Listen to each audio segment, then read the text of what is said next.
Continuous.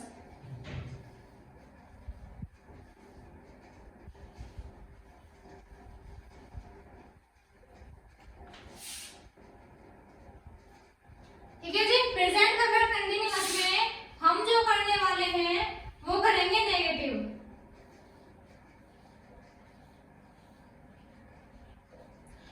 सबसे पहले हमारी वही आती है कि हम सबसे पहले कहेंगे पहचान अपनी। ठीक है, जो भी हमारी पहचान होगी सबसे पहले हम वही लिखेंगे। तो हम पहले पहचान लिख लेते हैं कि पहचान क्या है।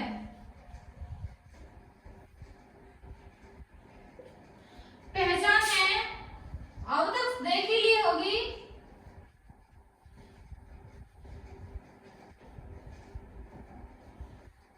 जिन वाक्यों के अंत में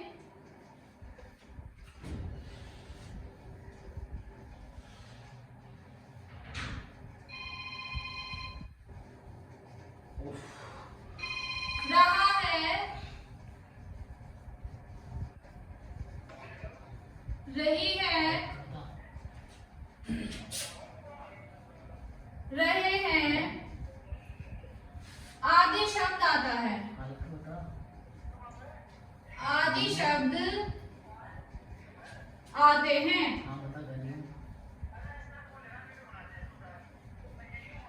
अब तो ये तो हो गई हमारी नॉर्मल पहचान यानी बुक की पहचान। अब हमें पहले से ही है कि हम जो करते हैं बुक के साथ साथ हम अपनी पहचान एक अलग बनाते हैं, है ना?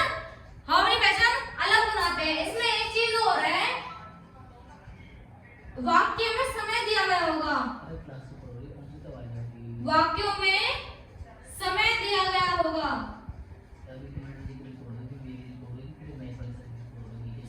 समय दिया गया होगा। ठीक है, इतना तो हमें पता चल गया कि क्योंकि पहले हमने प्रेजेंट कंटिन्यूअस पढ़ा था, उसमें भी हमारे यही था कि जिन वाक्यों के अंत में रहा है, रही है, रहे हैं शब्द आते हैं उन्हें क्या कहते हैं? Present continuous. लेकिन अब हमारा प्रेजेंट परफेक्ट कंटिन्यूअस में भी आ रहा है, तो कुछ तो अलग होना चाहिए ना। दोनों एक साथ तो मैच नहीं हो सकते, तो कुछ अलग ये है कि वाक्यों में समय दिया गया होगा, यानी सेंटेंस में हमें टाइम दिया गया होगा। जैसे कि 2 घंटे, 3 घंटे, 5 मिनट, 10 मिनट, कुछ भी हो सकता है टाइम। ठीक है, एक चीज सबसे बड़ी, वाक्यों के बीच में एक चीज और आएगी। आप लोग बताइए क्या आना चाहिए? वाक्यों के बीच में नहीं शब्द आएगा। नहीं शब्द आता है। क्यों आता है? क्योंकि सेंटेंस क्या है?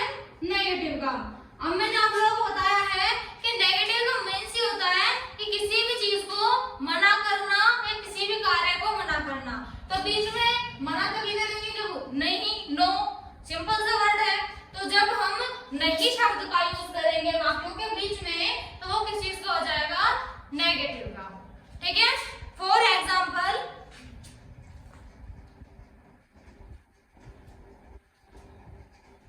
फॉर एग्जाम्पल,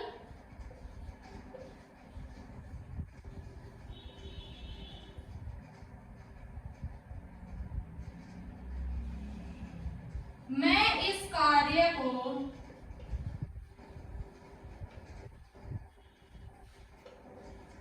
2 घंटे से नहीं कर रहा हूं।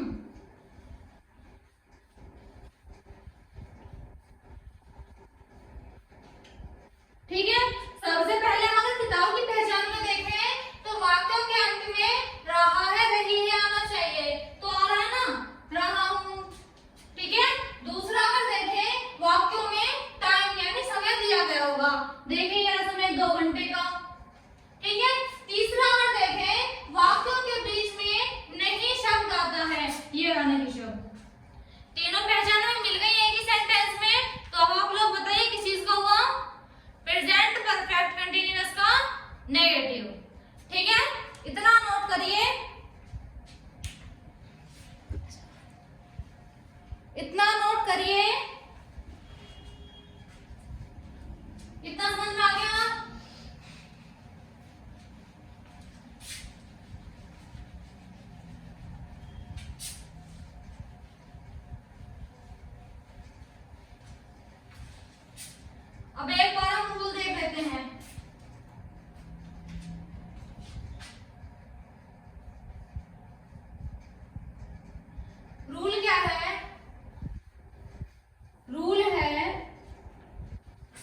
ऑब्जेक्ट प्लस, अब आप लोग इसमें बताइए कि प्रेजेंट के बाद क्या है, परफेक्ट।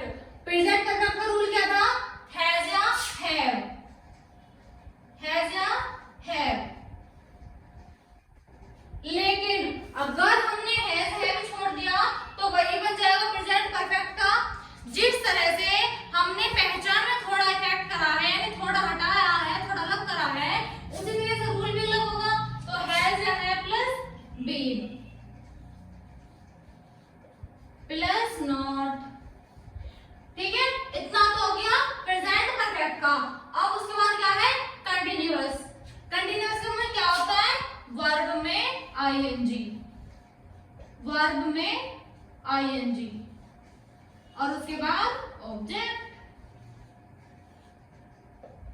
समझ में आ गया, रूल देख लेना, सब्जेक्ट प्लस हैज या have plus verb ING, has या have plus subject plus has या have plus not plus been, यहां पर नहीं है, ठीक है। नॉट प्लस बीन एक बार मैं इसे दोबारा से लिख देती हूँ,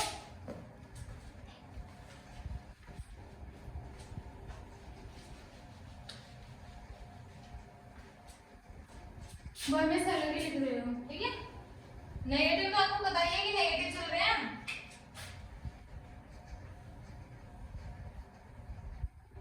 तो रूल है सब्जेक्ट प्लस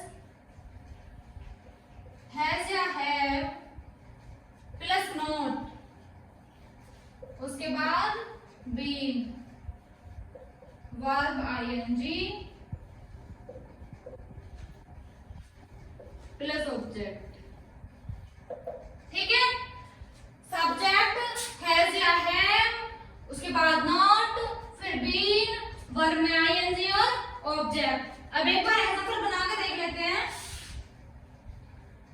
एग्जांपल क्या है, हैज या हैव को मैंने आपको बताया है कि हैज यूज होगा सिंगुलर में और हैव यूज होगा प्लूरल में, ठीक है, पक्का।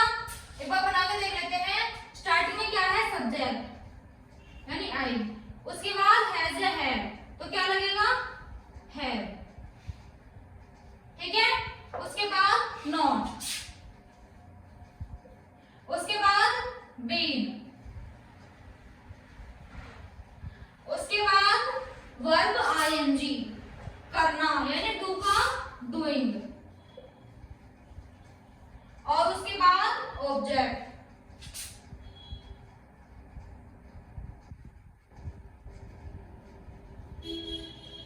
This work for 2 hours.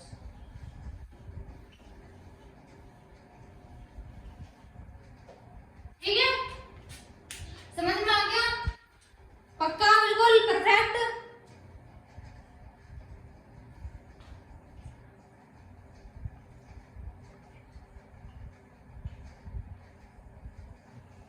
ठीक है, समझ में आ गया इतना, बिल्कुल परफेक्ट। अब एक चीज और देख लिए पहले, उसके बाद आगे स्टार्ट करेंगे।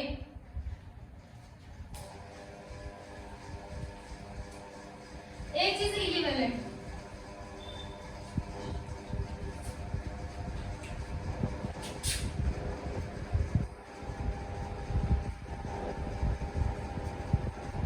नॉट मानिए एक तरह से not,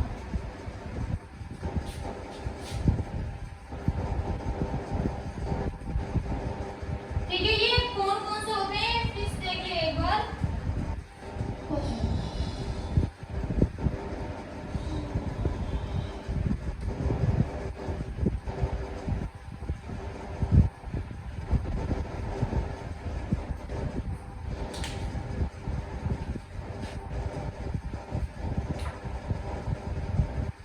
he, she, it, they, we, आई, ये जो होते हैं ये होते हैं प्लूरल यानी बहुवचन।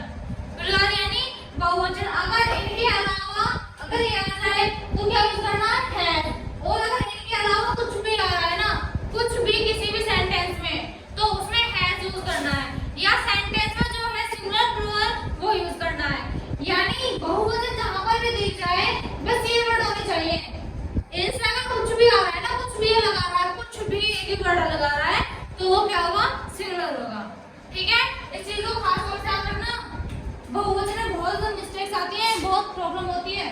क्या बहुवचन है क्या एकवचन है।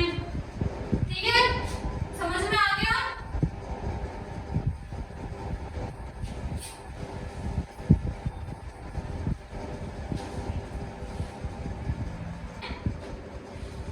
दूसरा है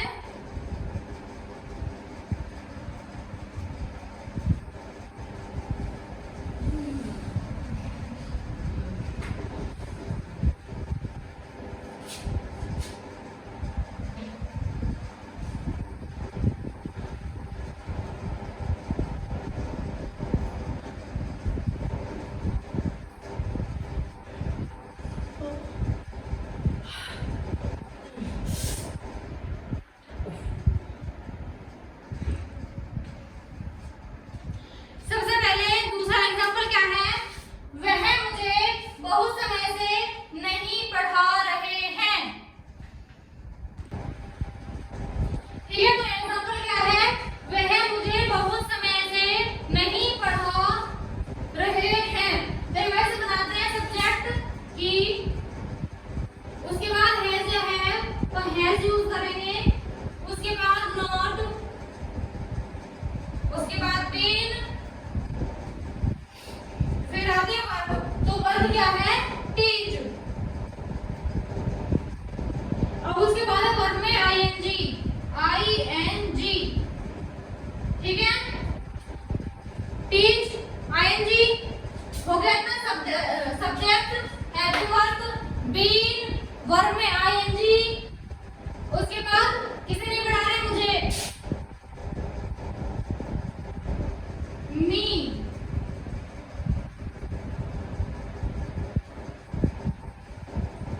लॉन्ग टाइम।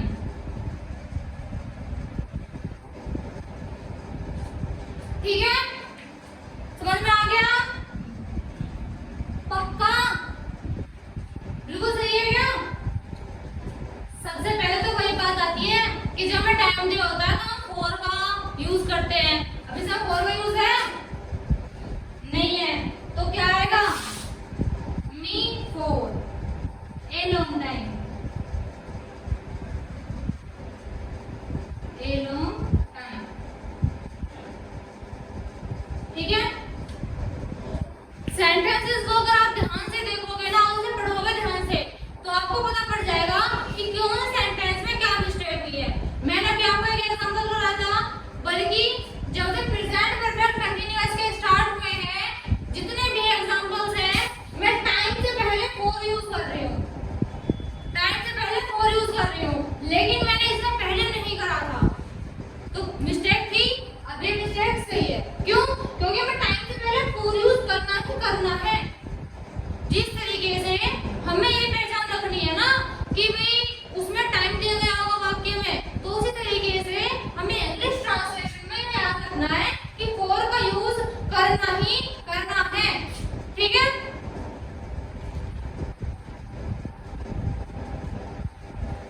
समझ में आ गया।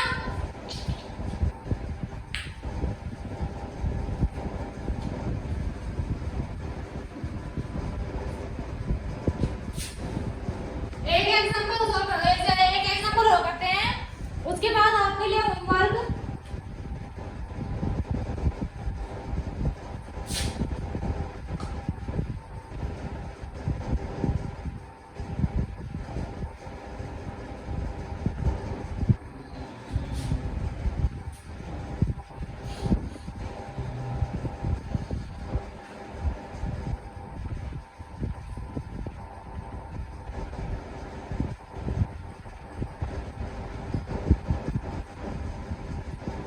पिताजी 2 घंटे से चाय नहीं पी रहे हैं। सिंपल सा है, बहुत जल्दी बनाऊंगी मैं, आप लोगों को बताना है कि क्या मिस्टेक है नहीं है।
बच्चे 3 घंटे से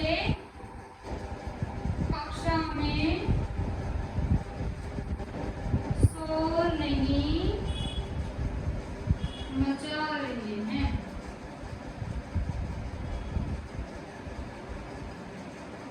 ठीक है जी, आपको ये 2 एग्जांपल्स घर से करके लेके आने हैं, मतलब होमवर्क है आप लोगों के लिए जो कि करना ही करना है।